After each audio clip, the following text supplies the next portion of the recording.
to? Ano, kachat ko. Alam ko, nakita ko naman nagchat kayo eh. Pero sino siya sa'yo? Tay, ano yan? Kaibigan ko po. May kaibigan ka foreigner? Kailan pa? Tsaka, kaibigan lang ba talaga? Baka mamaya nanliligaw sa'yo ito, ha?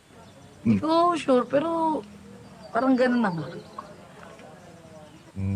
Gano'n na kayo katagal nag-uusap? Ito lang. Bago lang. Eh, hindi mo pala lubusang kilala tong foreigner na to eh. Sa internet lang pala kayo nag-uusap. Baka mamaya hindi naman pala ganito talaga itsura niya, no? Baka mamaya matanda't kulubot pala to. Niloloko ka lang. Yung pala, kidnapper pala to. Kaya ano kung tinatanong sa'yo, oh? Tay, di naman ganun si Victor. Gusto ko lang naman may makausap ako eh. Kasi naman kayo. Oh, Pag nasa bahay kasi parang hangin na lang akong dumadaan eh. Parang binabaliwala nyo na lang ako. Parang huyok, ikit. Wala nang ganun. Eh pag nararamdaman kong sad ako at saka nai-etsopera nyo ako, at least nandyan si Victor para damayan ko ako. Diba? anak kita, Ikit.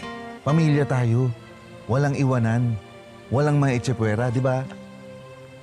At saka, Ikit, ang pinapakiusap ko lang naman sa'yo, itigilan mo na yung pakikipag-chat dyan sa foreigner na yan. Hindi mo naman siya kailangan eh. Hindi mo siya kailangan sa buhay mo. Andiyan naman yung mga kaibigan mo, di ba?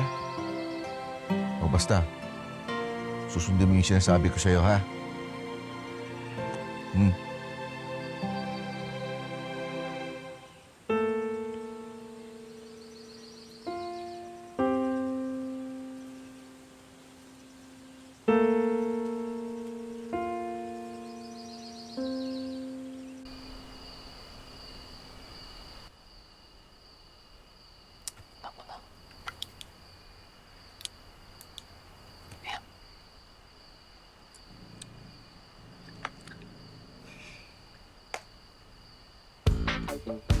Hi guys! Welcome to my life. I am your binibining marikit, your online tour guide. Ayan, meron lang ako mga konting katanungan. Pero bago yan, kailangan ko munang paramihin yung mga viewers natin dyan. Kaya naman mag-comment na kayo na mag-comment, mag-heart at mag-heart. I-share nyo itong live.